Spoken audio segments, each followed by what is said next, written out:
श्री सच्चिदानंद सद्गुरु साईनाथ महाराज की जय। श्री सच्चिदानंद सद्गुरु भरद्वाज महाराज की जय। गुरुदेव दत्ता। సద్గురు సాయినాథుని యొక్క సాన్నిధ్యంలో ఆచార్య భరద్వాజ మాస్టర్ గారి యొక్క కృపా కటాక్షాలతో మనం 3 వారాలుగా మనము మన సంస్కృతి గ్రంథంలోని సారాంశమును సత్సంగం ద్వారా వివరించుకుంటూ వస్తున్నాం. ఈ గ్రంథంలోని విశిష్టతను మనం ముందు సత్సంగాల్లో వివరించుకున్నాం. పోయిన వారం సత్సంగంలో దేవాలయాలు ఎందుకు, వాటి ప్రాముఖ్యత ఏమిటి అనే విషయాన్ని వివరించుకున్నాం. ఈరోజు దేవాలయ దర్శనం, దేవాలయాలు ఎందుకు అనే విషయాన్ని గత వారం వివరించినట్లుగా జ్ఞానానికి అది ఒక నిలయం అని చెప్పుకున్నాం. ఆ జ్ఞానాన్ని మనం పొందాలంటే దేవాలయ దర్శనం కావాలి. ఈ దేవాలయ దర్శనం ద్వారా మానసిక ప్రశాంతత కూడా దొరుకుతుంది.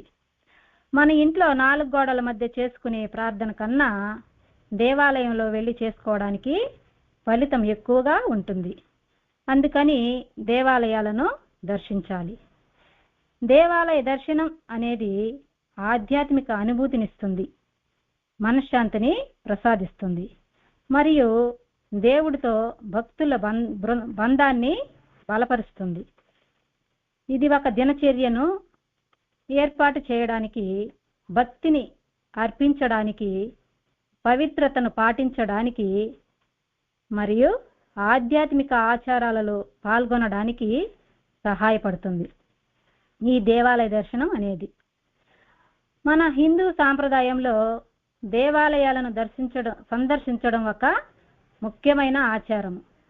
దేవాలయాలను సందర్శించడం వలన మనలో క్రమశిక్షణ అలవడుతుంది. ఎట్లా అంటే, మనం దేవాలయానికి వెళ్తూ ఉంటాం, మాట్లాడుకుంటూ తోసుకుంటూ వెళ్లకుండా క్యూ పద్ధతిని పాటిస్తూ నిశ్శబ్దంగా భగవంతుని సన్నిధిలో ఉన్నామనే ఎరుకతో వెళ్తూ ఉంటాం. ఆ ఎరుక కలిగి వెళ్ళడం ద్వారా మన ఆధ్యాత్మిక వృద్ధి కూడా మెరుగుపడుతుంది. దేవాలయం లేని ఊళ్ళో ఉండవద్దని పెద్దల వాక్యం. మన పెద్దవాళ్ళు ముందు చూపుతో ఆలోచించి చెబుతారు. దేవాలయం లేని ఊళ్ళో ఉండవద్దని చెప్పారంటే దేవాలయం ఒక జ్ఞాన నిలయం అని చెప్పుకున్నాం. మరి అటువంటి జ్ఞానం లేని చోట ఉంటే అజ్ఞానులుగానే మిగిలిపోతామన్న ఉద్దేశంతో ఇలా చెప్పి ఉండవచ్చు మన పెద్దవాళ్ళు. అందుకోసంగానే ఊర్లో దేవాలయాన్ని నిత్యం ఉదయము సాయంత్రము విధిగా దర్శించడం వెనుకటి ఆచారం. వీటిని గురించి యోచిద్దాం. మానవుడు పుట్టిన దగ్గర నుండి సకల సృష్టిని నామరూపాత్మకంగా చూస్తాడు. అంటే నామం అంటే పేరు, రూపం అంటే ఆకారం. ఇప్పుడు ఉదాహరణకి బాబా అనే పేరు వినగానే ఆయన యొక్క రూపము మనకు గుర్తొస్తుంది. ఎలా ఉంది అంటే ఆయన ఒక ఫకీరని, ఆయన యొక్క వేషధారణ మనకు గుర్తుకొస్తుంది. అలాగే ఏ వస్తువుకైనా ఏ వ్యక్తికైనా నామము రూపము సహజము. కాబట్టి క్రమంగా నామరూపరహితమైన ప్రకృతి అంశాల గురించి ఆలోచించి అవగాహన చేసుకోవడం కష్టతరం అవుతుంది. నామరహితం అంటే రూపం లేని స్థితి. ఇప్పుడు గాలి, దీనికి రూపం ఉండదు, అంతటా ఉంటుంది, కానీ దానిని మనం గుర్తిస్తున్నామా? ఫ్యాన్ వేస్తే గాని గాలి రావడం లేదు అనుకుంటున్నాం. అలాంటి రూపరహితమైనది ఒకటి ఉన్నదని నమ్మాలని ప్రయత్నించినా ఆ నమ్మకం దృఢపడదు. అంటే దాని అస్తిత్వం పట్ల నిర్దుష్టమైన నిశ్చయం మనకు కలగదు. కనుక ఎక్కువ మందికి అట్టి తత్వాన్ని, దాని ధర్మాలను స్ఫురింపజేసే నామరూపాత్మకమైన స్థూల సంకేతాలు అవసరమవుతాయి. అందుకని ప్రపంచంలోని మతాలన్నిటిలో క్రమంగా ఏదో ఒక రకమైన సంకేతాలు చోటు చేసుకున్నాయి. ఇప్పుడు హిందూ ధర్మంలో దేవతా విగ్రహాలు, బౌద్ధంలో అటు బుద్ధుని విగ్రహాలు, స్తూపాలు కానీ, బోధి వృక్షం ఇలాంటి సంకేతాలు. క్రైస్తవ సాంప్రదాయంలో శిలువ సంకేతమైంది. కానీ ఆ సాంప్రదాయంలో శబ్ద రూపమైన సువార్త, క్రీస్తు ప్రార్థనలు శ్రవణేంద్రియ గోచరమైన సంకేతాలు. అలానే ఇస్లాంలో కూడా ఖురాను, నమాజు, మసీదు బాహ్య సంకేతాలు. ఇవన్నీ నామరూపాల ప్రభావానికి నిరంతరం గురి అయిన మనస్సులకు నామరూపరహితమైన భగవతత్వాన్ని పురింపజేసే సంకేతాలు. విగ్రహం చూపు. విగ్రహం అంటే భగవంతుని ప్రతిరూపం. ఆ తండ్రి చూపు ఎలా ఉంటుంది అంటే అక్కడ అడుగు పెట్టగానే మనసుకు ఆనందకరమైన వాతావరణం. ఆయన్ని చూడగానే ఆ తండ్రి చూపు మనల్ని ప్రేమగా పలకరిస్తుంది. అందులో రమ్మన్నట్టుగా ఎన్నో భావాలు. మనం ఆస్వాదిస్తే ఆ చూపు మనల్ని తాకుతుంది. అలాగే భగవంతుని చూపు అనేది కరుణ, దయ, వాత్సల్యం వంటి లక్షణాలతో కూడిన భావన. భగవంతుడు తన బిడ్డలపై జాలి మరియు దయతో వారి కష్టాలను తొలగించాలని కోరుకుంటాడు. కరుణ, దయ అన్నాము. ఏంది ఈ కరుణ, దయ అంటే? భగవంతుడు తన బిడ్డలను దుఃఖాలను చూసి చెలించి వారిని ఆదుకోవాలని అనుకుంటాడు. ఇది వారి కరుణా స్వరూపానికి నిదర్శనం. తర్వాత వాత్సల్యం అంటే భగవంతుడు తన బిడ్డల లోపాలను పట్టించుకోకుండా వారిపై నిరంతర ప్రేమను కురిపిస్తాడు. అంటే తల్లి, తండ్రి చూడండి, తమ బిడ్డలు ఎంత పొరపాటు చేసినా అది చిన్నదిగానే చూస్తారు. అలా చూడాలంటే వారు అపారమైన వాత్సల్యంతో బిడ్డలను చూస్తారు. కాబట్టి వారికి బిడ్డలు చేసే పొరపాట్లు కనిపించవు. అలాగే భగవంతుడు కూడా వారి చూపు కరుణ, దయ, వాత్సల్యంతో ఉంటుంది. కాబట్టి మనం చేసే పొరపాట్లు కూడా వారి చూపుతో మనలో ఉన్నటువంటి లోపాలను క్షాళనం చేస్తారు. అందుకని చూపుతోనే మన జ్ఞానేంద్రియ గోచరమవుతుంది. ఇక్కడ విగ్రహం అంటే భగవంతుని యొక్క ప్రతిరూపమని వివరించుకున్నాం. ఆ ప్రతిరూపాన్ని మనం ఎలా దర్శించాలి? కళ్ళతో మాత్రమే చూస్తే అది చూడడం అవుతుంది. అందుకని కళ్ళతో చూసి మనసుతో దర్శించాలి. అందుకే దేవాలయంలో మనం గమనించినట్లయితే పునఃదర్శన ప్రాప్తిరస్తు అని రాసి ఉంటారు. క్రైస్తవులు అయితే ప్రార్థనా గీతాలు పాడుతూ సువార్తలను ప్రకటింపజేస్తారు. అందుకే ఆ ప్రార్థనలు శబ్ద రూపమైన సంకేతాలు. అలాంటి సంకేతాలు లేక ఒకరు మరొకరికి పరోక్షమైన దేనిని బోధించలేరు. పరమాత్మ తత్వాన్ని అసలే బోధించలేరు. 4 వేదాలు చదివిన వారైనా వాటి సారాన్ని గ్రహించడానికి జ్ఞాన సాగరుడైనటువంటి భగవంతుని ఆశ్రయించాలి. అందుకే అన్ని మతాలలోనూ ప్రత్యేకమైన ప్రార్థనా గృహాలు అవసరమైనాయి. మానవుడు సంఘజీవి కనుక సమాజంలో సాటి వారంతా ఏ అభిప్రాయాలను ఆమోదించి అమలు జరుపుతారో వాటికి ప్రతి వ్యక్తి పైన ప్రభావం ఎక్కువ ఉంటుంది. ఫ్యాషన్, హోదా, బాహ్యాడంబరాలు వీటి కోసం వ్యక్తులు పడే పాటలన్నీ దీనినే నిరూపిస్తాయి.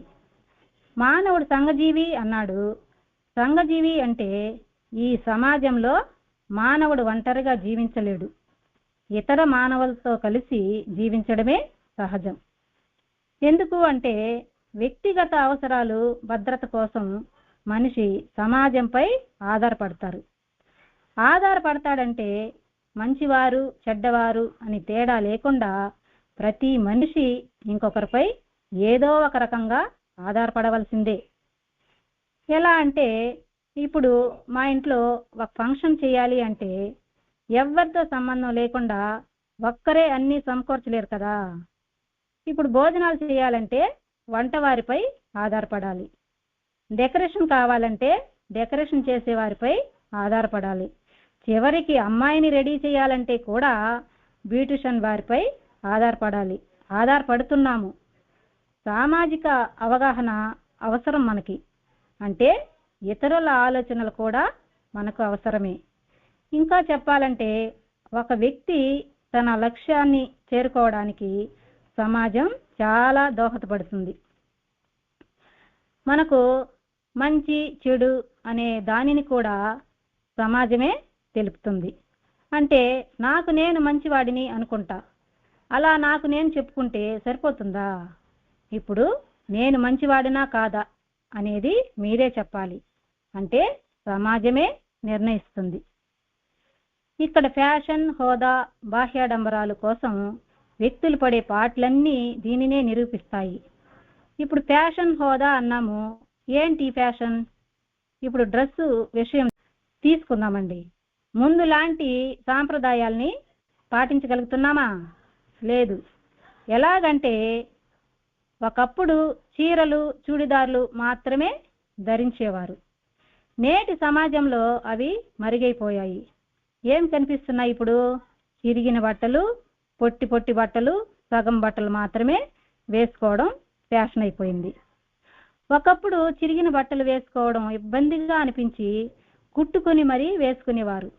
కానీ ఇప్పుడు చిరిగిన బట్టలకి, సగం సగం బట్టలకే ప్రాధాన్యత ఇస్తున్నారు. దేవాలయంలో కూడా మనం చూస్తూ ఉంటామండి. చాలా వరకు ఇలాంటి బట్టలు ధరించే దేవాలయానికి వస్తుంటారు. అది ఎంతవరకు కరెక్ట్ అని ఆలోచించలేకపోతుంది నేటి సమాజం. అలాగే చక్కగా జడలు వేసుకోవడం ఉండేది. ఇప్పుడు జుట్టు విరబోసుకుని ఉండడం ఫ్యాషన్ అయిపోయింది. అంటే వ్యక్తులు పడే పాటలన్నీ కూడా ఈ బాహ్యాడంబరాల కోసమే అని నిరూపిస్తున్నాము. కానీ మన సంస్కృతి, మన ఆచారాలు మరుగుపడుతున్నాయి అన్న విషయాన్ని గుర్తించలేకపోతున్నాము. మన సంస్కృతి, మన సాంప్రదాయాలు మనకు నేర్పుతున్నదేంటి? బాహ్యంగా ఆడంబరం మరియు ప్రదర్శన కంటే అంతర్గతానికి ప్రాధాన్యత ఇద్దాం. మనిషి సంఘజీవి అన్నాము. వేరొకరిపైన ఆధారపడవలసిన అవసరం ఎంతైనా ఉంది అని చెప్పుకున్నాం. మనం చేస్తున్నదేంటి? బాహ్యాడంబరాలకి ప్రాధాన్యత ఇస్తున్నాం.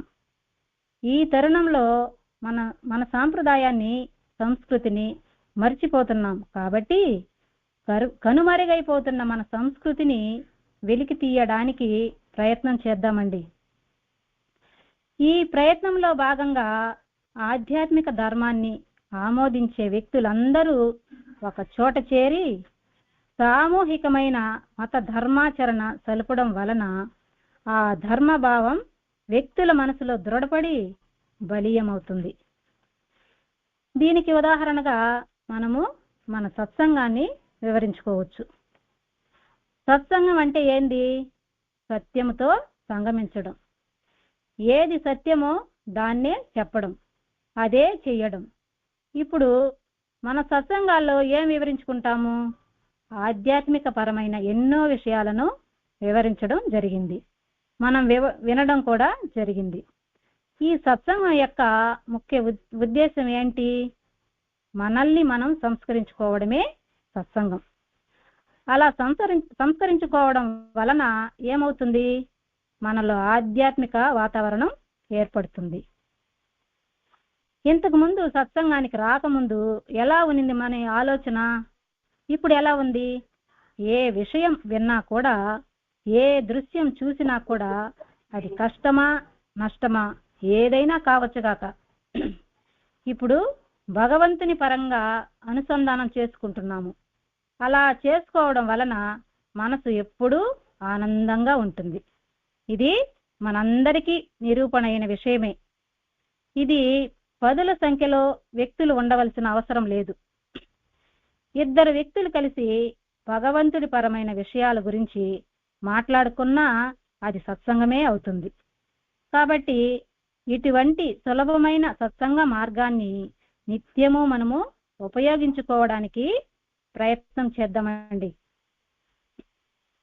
ప్రాకృతిక జీవితంలో వ్యక్తి రాగ, ద్వేష, అసూయాది రంగుటద్దాల్లోంచి సాటి వ్యక్తులను చూసి వ్యవహరిస్తాడు. అంటే ఇప్పుడు ఒక వ్యక్తిని తీసుకుంటే స్వతహాగా మంచి వ్యక్తే, కానీ మనలో ఉన్నటువంటి ఈ రాగము, ద్వేషము, అసూయ అనే రంగుటద్దాల్లోంచి చూస్తాము. కాబట్టి ఎదుటి వ్యక్తి కూడా మనకు అలానే కనిపిస్తాడు. ఇక్కడ రాగం అంటే ఇష్టం, ద్వేషం అంటే అయిష్టం. రాగము అనే రంగుటద్దంలోంచి చూస్తే వారిలో చెడు గుణాలు ఉన్నప్పటికీ కూడా మనకు మంచి గుణాలుగానే కనిపిస్తాయి. ద్వేషము అంటే అయిష్టము. ఆ ద్వేషము అనే రంగుటద్దాలు వేసుకోవడం వలన ఎదుటి వ్యక్తిలో ఉన్నటువంటి మంచి గుణాలు కూడా మనకు చెడు గుణాలుగానే కనిపిస్తాయి. అందుకని ఎప్పుడైతే మనలో ఉన్నటువంటి రంగుటద్దాలని అరిషడ్వర్గాలను విడిచిపెడతామో అప్పుడు అసలైన తత్వం కనిపిస్తుంది. అసలైన తత్వం అంటే ఏదైతే సత్యమో, ఏదైతే ధర్మమో అది గోచరమవుతుంది. సామూహికమైన ఆధ్యాత్మిక జీవనంలో మనస్సు వీటి నుండి విడవడి పవిత్ర భావంతో సాటి వారితో వ్యవహరించడం నేర్చుకోవడానికి చక్కని అవకాశం దేవాలయం. దీన్ని ఉద్దేశించి మాస్టర్ గారు మనకు ప్రతి ఇల్లు ఒక దేవాలయం కావాలని భావించి సత్సంగాన్ని ఏర్పరిచి ఇలా ఇంటింటా సత్సంగాలు జరుపుకోవడానికి అవకాశాన్ని, అదృష్టాన్ని మనకు కల్పించారనే భావించాలి. అయితే ఇటు గృహ జీవితంలోనూ ప్రార్థనాలయాల్లోనూ కార్యక్రమాల ద్వారా నిశితమైన నిత్య ప్రబోధం జరగకుంటే క్రమంగా ఆధ్యాత్మిక దృష్టి సన్నగిల్లి మరలా సాటి వారితో ద్వంద్వభావంతో మెలగడం జరిగి ధార్మిక కార్యక్రమం కుంటుపడుతుంది. మన జీవితంలో నిశితమైన నిత్య ప్రబోధం జరగకపోతే, అంటే అజ్ఞానంలో నుంచి మేల్కొనకపోతే క్రమంగా ఆధ్యాత్మిక దృష్టి సన్నగిల్లిపోతుంది. మరలా సాటి వారితో ద్వంద్వభావాలతో వ్యవహరించడం వలన ధార్మిక కార్యక్రమం అనేది కుంటుపడుతుంది. అంటే ఆధ్యాత్మిక విషయాలు తెలుసుకోకపోతే, ఈ సత్సంగం అనేది లేకపోతే మన ఆలోచన విధానాలు, మన భావాలు ఎలా ఉండేవి? చిన్న చిన్న విషయాల పట్ల కూడా అవగాహన లేక చాలా పొరపాటుగా వ్యవహరించే వాళ్ళం. కానీ ఇప్పుడు ఈ సత్సంగానికి వచ్చిన తరువాత మనం ఉదయం లేచిన దగ్గర నుంచి సాయంత్రం మనం చేసే ప్రతి పనిలో సత్సంగాన్ని గుర్తు చేసుకుంటూ ఆ పనిని భగవంతునికి అనుసంధానం చేసుకుంటున్నాం. అంటే ఇప్పుడు వంట చేస్తున్నాము, అన్నం వండుతున్నాం. ఇంతకుముందు అన్నం అని మన భావం, కానీ ఇప్పుడు నైవేద్యం అని భావించుకోగలుగుతున్నాం. ఇంతకుముందు కష్టం వస్తే అయ్యో నాకింత కష్టం వచ్చిందని బాధపడేవాళ్ళం, కానీ ఇప్పుడు కర్మఫలం తొలుగుతుందని భావిస్తున్నాం. అంటే ఈ భావం మనలో ఎలా వచ్చింది? సత్సంగంలో మనం వివరించుకొని ఆధ్యాత్మిక విషయాలను వినడం ద్వారా వచ్చింది. వాటిని భగవంతుని పరంగా అనుసంధానం చేసుకోవడం వలన వచ్చింది. అలా కాకుండా ఎవరికి వారు యమునా తీరే అనే ద్వంద్వ భావంలో ఉంటే వేరు అనే భావమే కదా. అందుకని ప్రతిరోజు నిత్య ప్రబోధము జరుగుతూ ఉంటే ఆధ్యాత్మిక దృష్టి సన్నగిల్లకుండా మెరుగుపడి సాటి వారితో అద్వైత భావంతో, అంటే అందరం ఒకటే అనే భావంతో మెలగడానికి అవకాశం ఉంటుంది. అదే మనకు మాస్టర్ గారు ప్రతిరోజు సత్సంగం ద్వారా అందిస్తున్నది. ఏ పనిని మనుషులు హృదయపూర్వకమైన నిమగ్నతతో నిర్వర్తించుకుంటారో దానికోసం ఒక ప్రత్యేక స్థలాన్ని ఏర్పాటు చేసుకుంటారు. ఇళ్లల్లో చదువుకునే గది వేరుగా ఉంచుకుంటారు. వ్యాయామశాలలు, క్లబ్బులు, గ్రంథాలయాలు, పాఠశాలలు ఇలాంటివి. అలానే పూజ, భజనలు, ఉత్సవము, ధర్మ ప్రవచనము, పండుగలు, సామూహికంగా చేసుకునేందుకు ప్రత్యేక స్థలం మందిరం. నిత్య సేవలను దర్శించడం ఆధ్యాత్మిక గ్రంథ శ్రవణాదుల వలన, పెద్దల నుండి సంక్రమించే సంస్కారం వలన మందిరంలోని ప్రతి అంశము ఆధ్యాత్మిక సత్యాలకు సంకేతమై అక్కడ అడుగు పెట్టగానే హృదయం ఉత్తేజితమవుతుంది. ఒక్కొక్క దానికి ఒక్కొక్క ప్రదేశం ఎలాగైతే ఏర్పరచుకున్నామో, అంటే గ్రంథాలయాలు, పాఠశాలలు, వ్యాయామశాలలు, ఇవన్నీ అలాగే ఆధ్యాత్మిక గ్రంథంలోని విషయాలను చర్చించుకోవడానికి భజనలు, పూజలు, ఉత్సవాలు ఇవన్నీ సామూహికంగా, అంటే అందరూ కలిసి చేసుకోవడానికి ఏర్పరచుకున్న ప్రదేశం దేవాలయము. ఇవన్నీ మనం పొందాలంటే దేవాలయ దర్శనం చేసుకోవాలి. అలాంటి ప్రదేశాన్ని దర్శించుకున్నప్పుడే మనసు ఉల్లాసంగా, ఉత్సాహంగా, హృదయం ఉత్తేజితమవుతుంది. దీనికి ఉదాహరణగా మనము విద్యానగర్ తపోవనమని చెప్పుకోవచ్చు, ఒంగోలు బృందావనమని చెప్పుకోవచ్చు. అక్కడ అడుగు పెట్టగానే మన ఇంటి విషయాలు కానీ, ఏ ఇతరమైన విషయాలు కానీ గుర్తుకు రావు. ఇది మనందరికీ స్వానుభవమే. ఆ బృందావనంలో అడుగు పెట్టగానే మనసుకు తెలియని ఉత్తేజం. మనం 2 రోజులు ఉన్నాము, టైం ఎలా గడిచిపోయిందో కూడా తెలియలేదు. అలాగే విద్యానగర్ తపోవనంలో కూడా మనం అటువంటి అనుభూతుల్ని పొందిన వారమే. అంటే అది ఆధ్యాత్మిక సత్యాలకు సంకేతమైన ప్రదేశాలు కాబట్టి అక్కడ అడుగు పెట్టగానే హృదయం అంతలా ఉత్తేజితమవుతుంది. ఇలా జరగాలంటే మందిరాలలో మత ధర్మాల ఆచారాల మర్మ మెరిగిన ప్రతిభావంతులు తరచుగా అక్కడ ప్రవచనం చేస్తూ ఉండాలి. వాటిని విని ప్రబోధాన్ని పొంది ఆచారాల హృదయాన్ని ఎరగడం వలన ఆలయ సందర్శనం ఒక యాంత్రికమైన లాంఛనంగా రూపొందకుండా సజీవమైన అనుభూతిగా ఉంటుంది. ఇలా జరగాలంటే ముందుగా అక్కడ ధర్మపరమైన ప్రవచనాలు జరుగుతూ ఉండాలి. అలా జరిగినప్పుడే కదా మన లాంటి వారిని వెళ్ళగలము. అలా వెళ్ళినప్పుడు వారు అక్కడ ప్రబోధించే విషయాన్ని అవగతం చేసుకుని మన జీవితానికి అన్వయించుకుని ఆచరించగలిగినప్పుడే అది సజీవం అవుతుంది. లేకుంటే ఏమవుతుంది? యాంత్రికమైపోతుంది. అంటే ఒక ప్రదర్శనశాల అవుతుంది.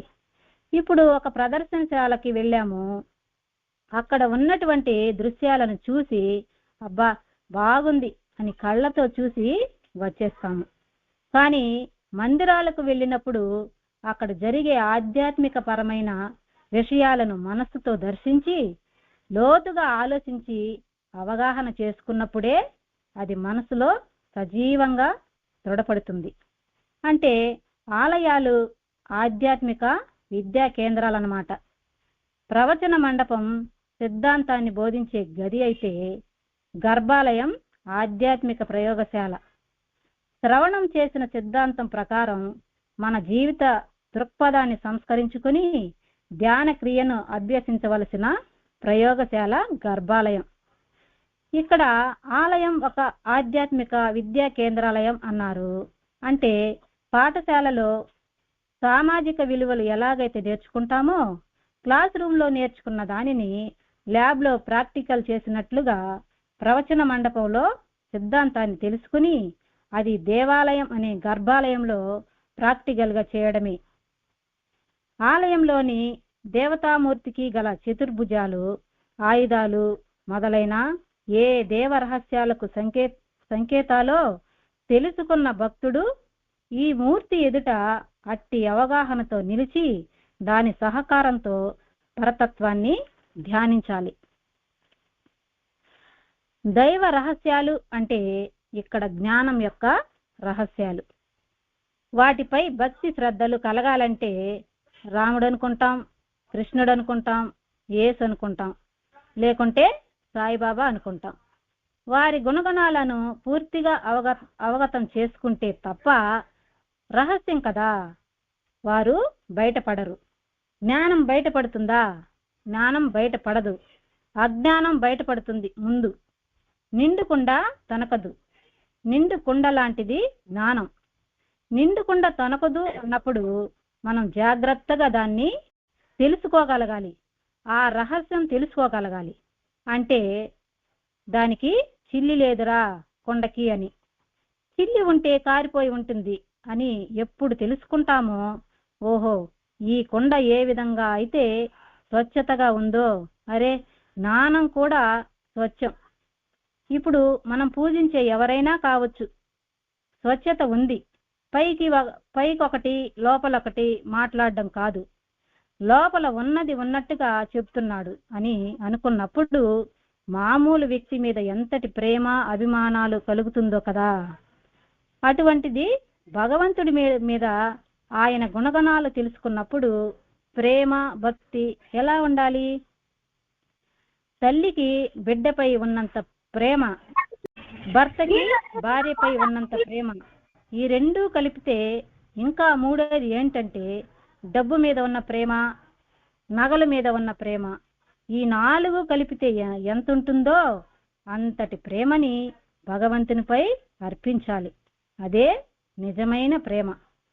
అట్టి ప్రేమను అర్పించాలి. తల్లి బిడ్డ నుంచి ఏం ఆశిస్తుంది? ఏమీ ఆశించదు. భార్య భర్తల బంధం కూడా ఏమీ ఆశించదు. మామూలుగా నిజమైన భార్య భర్తలు ఆశించరు, అది ప్రేమ. కాబట్టి ఏమీ ఆశించనిది ప్రేమ.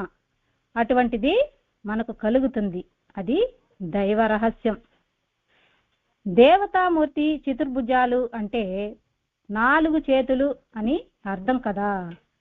దైవం అంటే మనం ఏమనుకుంటాము? దైవం అంటే రూపం కాదు, పేరు కాదు, గుణం కాదు అని మనం వివరించుకుంటూనే ఉన్నాం. 4 చతుర్భుజాలు అంటే 4 దిక్కుల జ్ఞానం ఉంటుంది. అదే కదా శ్లోకం, ఆనో భద్ర క్రతవో యంత్ర విశ్వతః అంటే 4 దిక్కుల నుంచి నాకు మంచి భావాలు కలుగుగాక అని మనం భావించుకుందాం. మనకు పెద్ద పెద్ద పాండిత్యం మనకు అవసరం లేదు, మనం పామరులం కాబట్టి 4 దిక్కుల నుంచి మంచి భావాలు కావాలి. 4 దిక్కుల నుంచి మంచి భావాలు వచ్చినప్పుడు ఏం చేస్తాం? మన మనసు మంచిగా ఉంటుంది. 4 పక్కల నుంచి పన్నీరు కొడితే ఏమవుతుంది? ఈ పక్క చేతికి ఆ పక్క చేతికి ముందు వెనక పన్నీరు చల్లడం వలన సువాసనతో వెదజల్లుతాం. అందుకే 4 చతుర్భుజాలను ఈ విధంగా 4 దిక్కులతో వివరించుకుంటున్నాము.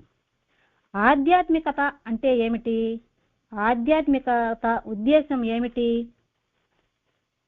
ప్రేమించు, అందరినీ ప్రేమించు, అందరికీ ప్రేమను పంచు, ప్రేమని పెంచు, అందరినీ ప్రేమించు, అందరికీ ప్రేమను పంచు, ఆ ప్రేమను పెంచడం అంటే 10 మందికి అందించు, అందించుకుంటూ పెంచుకుంటూ పోవాలి. ఏదో టెంపరవరీగా ఈరోజు ప్రేమించడం కాదు, ఆ ప్రేమను పంచుకుంటూ పోవాలన్నమాట. ఇదే ఆధ్యాత్మికత అంటే అని దీని భావం కావచ్చు కదా. తర్వాత తీర్థ ప్రసాదాలు తీసుకున్నాక ప్రక్కగా నిలిచి భావాన్ని ఏకాగ్రతతో కొంతసేపు ధ్యానించాలి. దీనికి చిహ్నంగానే ఆలయంలో నుంచి వచ్చేటప్పుడు ఒక్క క్షణమైన కూర్చొనిదే వెళ్ళిపోరాదన్న లాంఛనంగా నేటికి మిగిలింది. లాంఛనము అంటే అది ఒక ఆచారము, పద్ధతి. అలా కొద్దిసేపు దేవాలయంలో భగవంతుని సన్నిధిలో కూర్చోవడం వలన అక్కడ ఉన్న సానుకూల శక్తి మనసు ప్రశాంతంగా ఉండి సరి అయిన నిర్ణయాలు తీసుకోవడానికి సహాయపడుతుంది. ఇంకా ఆలయంలోని వాతావరణం వల్ల కోపం వంటి ప్రతికూల భావాలు తగ్గి సానుకూల ఆలోచనలు పెరుగుతాయి. ఇది ఒక రకమైన ధ్యానం లాంటిది. ఈ రీతిని ఆచరిస్తే గాని ఆలయ పవిత్రత నిలవదు, కొనసాగదు. వ్యర్థమైన లౌకిక ఆలోచనలతోనూ లోకాభిరామాయణంతోనూ భక్తులు ఆలయ దర్శనం చేయడం వలన ఇంతవరకు వివరించిన ప్రయోజనాలన్నీ ఒమ్మవుతాయి. అంతే కదా, మనం భగవంతుని సన్నిధిలో ఉండి మన దృష్టిని భగవంతునిపై కేంద్రీకరించకపోతే ఫలితం ఏముంటుంది? మనం అంత సమయాన్ని కేటాయించి కూడా ఉపయోగం లేదు. ఎలాగా అంటే, ఇప్పుడు దత్త జయంతికి మందిరానికి వెళ్ళాము. భగవంతుని సన్నిధిలో ఉంటూ కూడా మన ఆలోచన విధానం ఎలా ఉంటుందంటే, అయ్యో పొయ్యి మీద పప్పు పెట్టామే, గ్యాస్ మీద పాలు పెట్టి ఆపానో లేదో అనుకుంటూ ఉంటాం. మనిషి మాత్రం భగవంతుని సన్నిధిలో ఉంటాం, మనసు ఇంటి దగ్గర ఉంటుంది. అలా కాకుండా మనకు మందిరానికి వెళ్ళే అవకాశం లేకుండా పోయింది. కానీ ఇంటి దగ్గర నుంచే ఈ టైంకి స్వామికి అభిషేకం చేస్తుంటారు, ఈ టైంకి స్వామికి హారతి పాడుతూ ఉంటారు అని అక్కడ జరిగే విషయాలను ఇంటి దగ్గర నుంచే ఆస్వాదిస్తూ ఉంటే అప్పుడు మనం ఎక్కడున్నట్లు? సాక్షాత్తు భగవంతుని సన్నిధిలో ఉన్నట్లే. అంటే దేవాలయాలకు వెళ్ళినప్పుడు మన మనస్సుని ఎలా ఉంచుకోవాలి అన్న విషయానికి వివరణ ఇచ్చుకుంటున్నామండి. అందుకని ఆలయంలో ఉన్నంతసేపు స్తోత్ర పఠన, వాటి అర్ధచింతన, నామజపము, సద్గ్రంథ పఠనలతో గాని, ధ్యానంలో గాని ఆలయంలో ఉన్న సమయమంతా గడపాలి. ఈరోజు సత్సంగం దేవాలయ దర్శనం. ఈ సత్సంగం ద్వారా మాస్టర్ గారు ఎంత వివరణ అందించారు. ఇప్పుడు సింపుల్గా చెప్పాలంటే దేవాలయానికి వెళ్ళి భగవంతుణ్ణి ఎలా దర్శించుకోవాలో చెప్తున్నారండి. ఆలయంలో దేవుణ్ణి దర్శించడానికి ముందుగా ప్రశాంతంగా ఆలయానికి వెళ్ళి సాంప్రదాయ దుస్తులు ధరించి ప్రదక్షిణ చేసి ఆలయంలోకి ప్రవేశించాలి. కానీ మనమెలా పోతున్నాము? ఎవరికి వారు ఆలోచించుకోవాలి. మన భారతదేశం సంస్కృతి సాంప్రదాయాలకు పుట్టినిల్లు. అలాంటి దేశంలో పుట్టిన మనము అదృష్టవంతులం. కాబట్టి దేవాలయానికి వెళ్ళినప్పుడు దేవుని దివ్య స్వరూపంపై దృష్టి నిలిపి ఆయన తేజస్సును మనసులో పదిలం చేసుకుని ఆయన దృష్టికి అడ్డు రాకుండా ప్రక్కకు జరిగి కళ్ళు మూసుకోకుండా కళ్ళు తెరిచి భగవంతుణ్ణి దర్శించాలి. కానీ మనమేం చేస్తున్నాము? అందరికన్నా ముందు వెళ్ళాలన్న ఉద్దేశంతో వెనుక వారిని ముందు వారిని ఆలోచించుకోము. మధ్యలో అడ్డంగా నిలబడిపోతాం. చూడండి, ఇలాంటి చిన్న చిన్న విషయాలు కూడా ఈ సత్సంగానికి రాకముందు మనకు తెలియదు. ఇప్పుడు కొంచెం ప్రక్కగా నిలబడుతున్నాంలేండి. మనసు చెలించకుండా భగవంతుణ్ణి దర్శించాలి. పక్క వారిని ఇబ్బంది పెట్టకుండా మన ప్రవర్తన ఉండాలి. ఈ విధానాన్ని నేర్చుకునే పాఠశాలే సత్సంగం. ఈ పాఠశాలలో ఉన్న ప్రతి ఒక్కరూ ఇందులో పాఠ్యాంశాలను శ్రద్ధగా గ్రహిస్తూ అవగాహనతో ఆచరిస్తూ ఉండగలిగితే సార్థకత. జస్ట్ పాస్ 35 మార్కుల, 50 మార్కుల, 100 మార్కుల అనేది వారి వారి సామర్థ్యాన్ని బట్టి ఉంటుంది. లేకుంటే ఆలయం నిరర్ధకమవుతుంది, వినోద కేంద్రంగా మారుతుంది. ఇంతవరకు వివరించుకున్న విశేషాలన్నీ కూడా దేవాలయ దర్శనం ఎందుకు, ఏ విధంగా దర్శించాలని, అలా దర్శించడం వలన కలిగే ఆధ్యాత్మిక అనుభూతిని వివరించుకున్న వాటిని విని వదిలేయకుండా మనసులోకి ఎక్కించుకుని మన మనస్సుని, ఆలోచనని, బుద్ధిని భగవంతుని పరంగా అనుసంధానం చేసుకోవడానికి ప్రయత్నిస్తున్నప్పుడు మన జీవితం సరి అయిన విధానంలో నడవడానికి దోహదపడుతుంది. కాబట్టి ఆ భావాన్ని మనసులో నిరంతరం భావించుకుంటూ దేవాలయ ప్రాశస్తాన్ని, దేవాలయ దర్శనం ఎలా చేసుకోవాలన్న విషయాన్ని మనము మన సంస్కృతి అనే గ్రంథం ద్వారా ఆచార్య ఎక్కిరాల భరద్వాజ మాస్టర్ గారు మనకు అద్భుతమైన సందేశాలను అందించినందుకు ఆ తండ్రికి ప్రణామములు అర్పిస్తూ స్వస్తి. श्री सच्चिदानंद सद्गुरु साईनाथ महाराज की जय। श्री सच्चिदानंद सद्गुरु भरद्वाज महाराज की जय। गुरुदेव दत्ता।